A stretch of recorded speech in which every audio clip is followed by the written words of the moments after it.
Chapter 5, Exercise 27. We have 10,000 tosses of a coin and it lands on heads 5,800 times. Is it reasonable to assume the coin is not fair? Um, so it seems like a reasonable question. If you had 58 out of 100 heads, that wouldn't seem too unreasonable.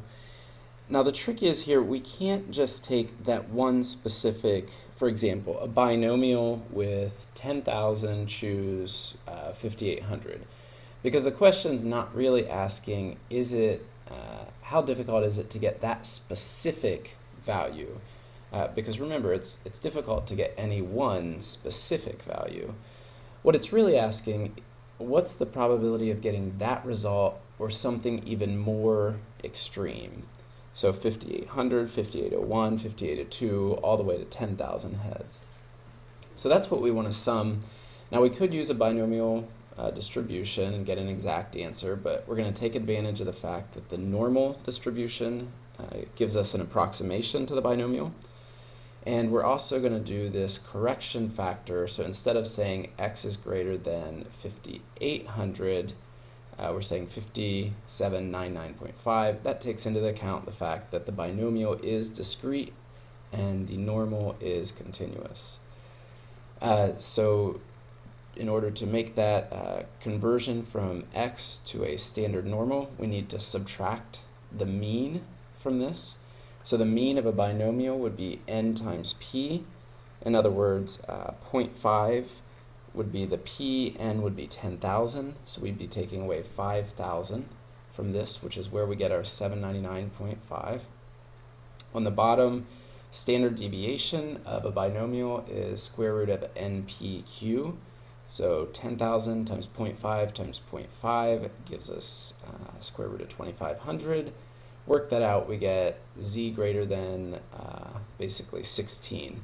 In other words, we need to be more than 16 standard deviations away from the mean, which is virtually impossible. So we say that what we would then say is this coin is weighted. In other words, it's not a fair coin because the results we got are so far away from what we would expect that something fishy is going on. Another way to handle this would be to take 2 times this probability. In other words, x is greater than 5799.5 and or x is less than 40 x is less than 4,200.5. So you could go in either direction. In other words, how unlikely is it to get more than 800 off what you expect, whether it be heads or tails? But all that would still give you an answer that was completely unfeasible. Typically, a z greater than 2 in standard, at least social science practice, we would say is unlikely because it'd be less than 5% of the data.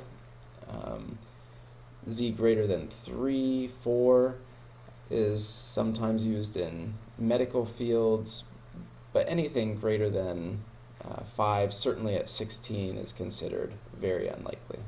Okay, this problem takes a little bit to get your head around, but we have this stock with initial price of S, and over 1,000 different time periods, it's either going up or down. Now, part of the unrealistic part is when it does go up, it goes exactly by 1.102. In other words, 1.2% increase. When it goes down, we have d equals 0.990. You'll notice that the u is for up, the d is for down. In other words, it goes down to 99% of what it was before that time period. So we have 1,000 of these increases or decreases. We can think of that as a binomial distribution. But before we get to that, we have to do a little fancy footwork here to figure out how many of these 1,000 time periods have to be ups in order for us to have a net gain of 30%. In other words, to go from S to 1.3S. Okay, so if we think about it, S is the original price, U is the up value times X, the number of ups, the number of times the stock increases. D is the value of how much it goes down when it does go down, times, well, if there's X of the ups and 1,000 total, there's 1,000 minus X's of the downs. So this right here will give us the value of the stock at the end of the 1,000 periods. And here we just did a little algebra to simplify for down here, because keep in mind that D is a constant. You could rework this several different ways. You could set this right here and say that this has to be greater than or equal to 1.3s. You could cancel out s from both sides and then just use logarithms to solve for x there. So that would be one way. They used a slightly different way here, but again, they basically just rearranged this and set this greater than 1.3. Notice that if we had s on both sides, it's not going to affect, because we know that s is positive. The price of a stock has to be positive, so we're not going to flip the sign when we divide by s. Also, when we take a logarithm of both sides of an inequality, that will never change the sign of the inequality, because the logarithmic function, regardless of what base we're using, is monotonic.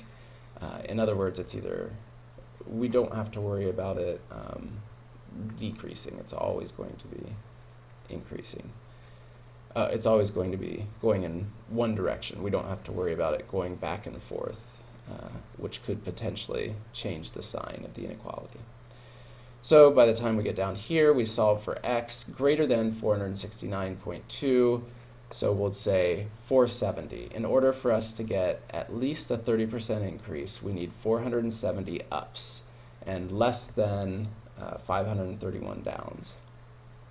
Okay, now we know that x, the number of ups, is binomial, has 1,000 trials. Chance of going up is 0.52. That's given to us. So we convert this probability that x is greater than 469.5 to a z-score by subtracting the mean. Again, this is the mean of a binomial, standard deviation of a binomial. We get probability z is greater than negative 3.196. Notice that this is the same thing as probability that z is less than positive 3.196, so we can look that up on the chart to get 0.9993. In other words, a very good chance that we'll at least have a 30% increase on that stock. Okay, exercise number 32. We're looking at how long it'll take to repair a machine. And if you've ever done home repairs, you'll know that many of them do go pretty quickly, but every once in a while you keep running into more and more problems and it takes much longer than expected. So they're saying that this time of repairing will be exponentially distributed with a lambda of 1/2. So what's the probability that a repair time exceeds 2 hours? So what we really want here is, if we think about the exponential distribution like this, and this is 2, whatever that is, we want all this area. So the CDF will give us the entire area up until 2. We want 1 minus that, which actually works out nicely in an exponential, because the CDF is 1 minus e to the negative lambda x, which means 1 minus f of x, capital F of x. So this is the area to the right of our x. This is the area to the left of our x. But in this case, we want greater than 2, so we want the area to the right of our x. So we just take e to the negative lambda x. Lambda here is 1/2. X is 2. X is coming from greater than 2 here. Lambda is given. So that gives us e to the negative 1 for part A. Now the conditional probability that a repair takes at least 10 hours, given that its duration exceeds 9 hours. So here's where we're going to use the memorylessness property of the exponential distribution. And so knowing that it's going to take at least 9 hours, what's the probability it'll take another hour? Well, that's the same as, let me draw another distribution here. And I'm going to put a little 1 in there, right there. So that's the same as that it's going to take at least 1 hour starting from the beginning. In other words, given that we're already at 9, the probability that we'll be at least 10, because of the memorylessness property, is the same as starting from scratch and looking at the probability that will be at least 1. In both cases, it's going to take an hour longer. Keep in mind that it doesn't matter how long we've already worked on it. So in this case, we could again use this formula for the right. So 1 minus the CDF, e to the negative lambda x. X here is still 1. Lambda is still 1/2. So we have e to the negative 1/2.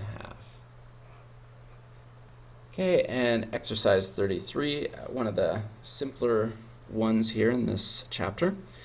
So we have a radio functioning with an exponential distribution, how long the x is the time that it functions, and the lambda is 1/8, which means the mean, the expected value of x would be 8 for whatever, said number of years, so 8 years is how much we would expect it to work. And Jones buys a used radio. In other words, we don't know how long this radio has been in use. It could have been 10, 15, 20 years already. So what's the probability it will be working after an additional 8 years? Again, thanks to the memorylessness property, we know that it doesn't matter how long it's been in use. All that matters is whether or not it's still working, and it is when he buys it. Well, I guess they don't tell us that, but we're assuming that the radio is still working when he buys it. So at that point, we would just take e to the negative lambda x, using that 1 minus capital F of x formula that we looked at in problem 32. Lambda is 1/8, x is 8, so negative lambda x gives us -1, and we have e to the negative 1 would be the probability it'll still last another 8 years.